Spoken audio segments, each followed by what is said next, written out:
Hey guys, I'm Easy Does It, and I've been playing a lot of Marvel Rivals lately.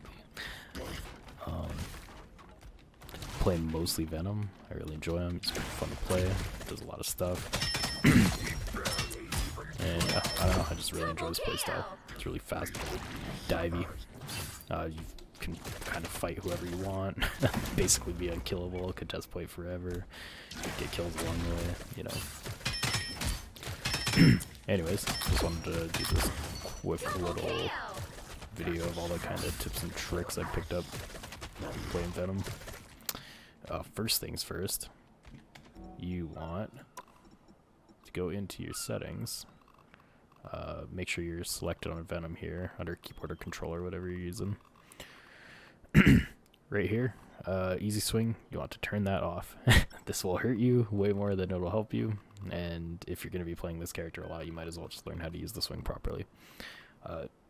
Easy swing can make it really easy at first, but you want to actually learn how to play the character, so you should turn that off because you'll get a whole lot more control and you'll kill yourself a whole lot less probably.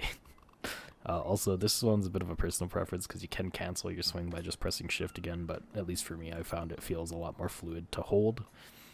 And now what this lets you do is you can actually kind of guide your swings now, so you want to pick your grapple point, and then I'm actually going to hold A on my keyboard, which is left, and then I'll start swinging this way, and this kind of lets you just have more control of where exactly you're going to be going.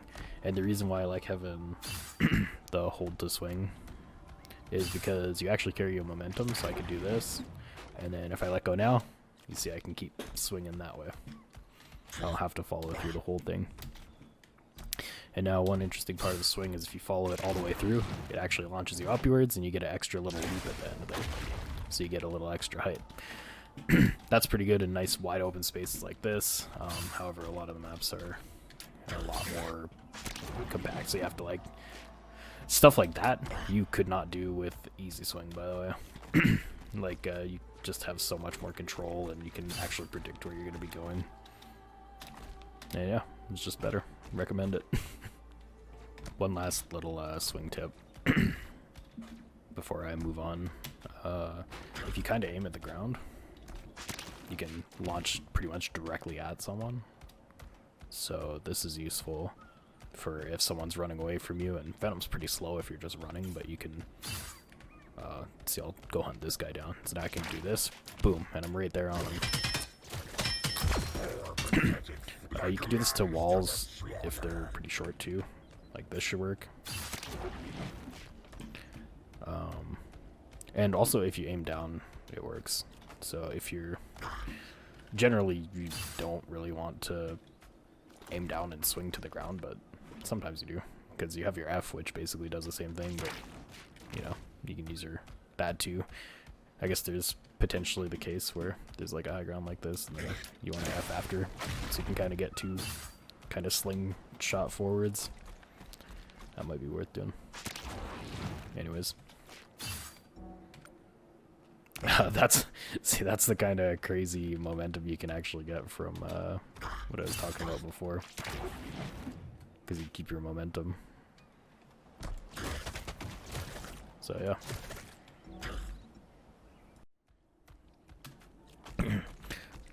Other thing is when you're setting up your engages, this is the wall climbs, something that I didn't really use for the first little while playing Venom. I didn't really feel like it was worth it, because obviously you can, you know, you can go into a fight like this, and that's pretty easy to dive. But now I don't have my shift, so what happens if I get into trouble or something? I have my E, but when you're being focused fired by the whole enemy team, it doesn't last as long as you might want it to. So actually what you want to do is you want to start your engages from the walls, because you can actually launch like this, and then boom, I have my shift instantly, so I can get out if stuff hits the fan. Also, the other reason for this is you can do like a soft engage. So if I wanted to go start a fight over here, maybe I can go in here, boom. Do a little bit of damage, and then just instantly get out. Maybe they wasted all their cooldowns on me, they wasted their stuns. Anyways, my team can now go in there, and they're non-threatened, and now I have my shift back, so I can just go dive back in, boom. They might have no cooldowns now, they might use their good, really long ones. Now I can get a free kill on one of their supports maybe, and then shift back out. Yeah, so that's one good way to use it. Also, you can use your F to reposition pretty hard. Like lambs to the slaughter. For instance, if I wanted to go over there, you can actually use it to just slam into walls. And now this one's destructible, but for ones that aren't.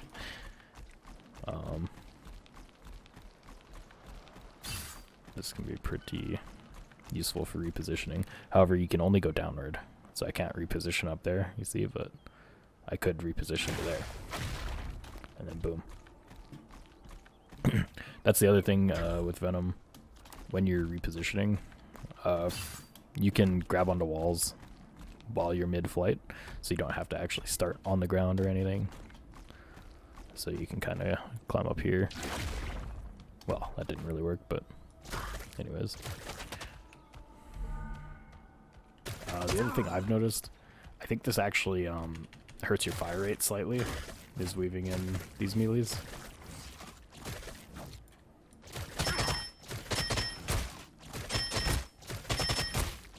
Maybe not actually, it seems pretty much the same. So I think it's always worth it to put melees in there too, especially since if you're in a kind of crazy fight, you're probably not landing all your shots anyways.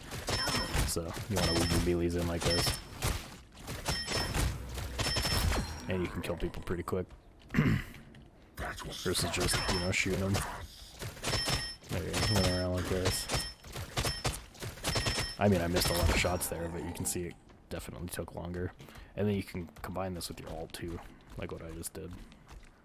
So now we're gonna go try to kill this Groot as quick as possible. Dive him, right click, ult, hit him, headshot.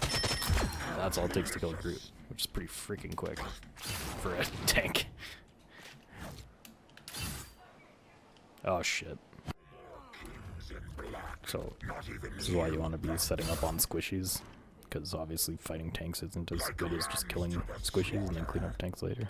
So dive on them, right click, boom, maybe hit a headshot or two, and then boom, he's dead.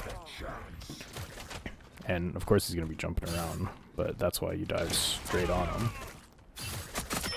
And the most important thing with your right click is it doesn't actually do anything if he gets far enough away from you. No more kings in black. Not even you. Your right click is really important. Like, see, that's out of range, so I missed.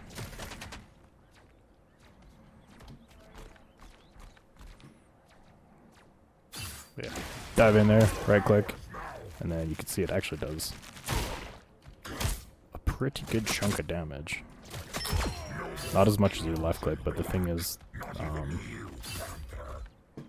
this right click, it stays on him while you're attacking him, so you can try to get him low.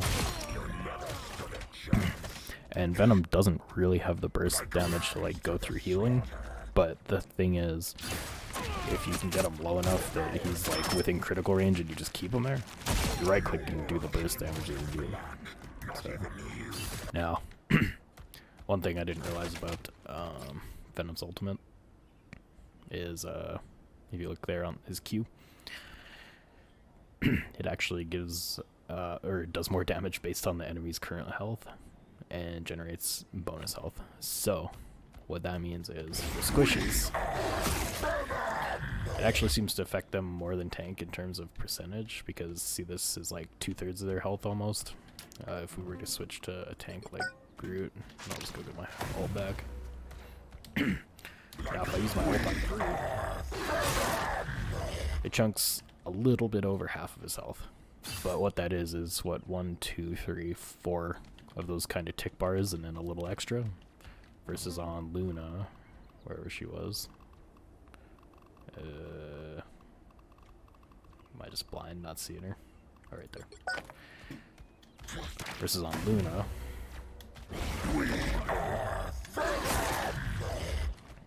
I only am actually doing like 2 of those big ticks of damage.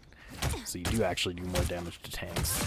So usually as Venom you don't really want to fight tanks, but if you have your ult up, I feel like it's actually a little bit more viable to fight tanks. And the thing is, your ult can hit lots of different people too. So if, like, Luna's right next to that Groot, that can be extremely useful if you hit both of them, because all of a sudden she's low, and Groot's low. And if you get the kill on Luna, she can't heal Groot, so then it makes it pretty easy. You can combo this in with your dive too, so Groot's not really the best dive target ever, but we'll just go with it anyways. We have our ult, so we're feeling confident we can kind of take a tank. So dive on him, right click, pop the ult, because the right click holds through your ult. And you can actually chase him with your ult too. Like, this is obviously an NPC, so it's not moving, but if it's a real person, he's probably going to run away from you. So, I think there's definitely some value there.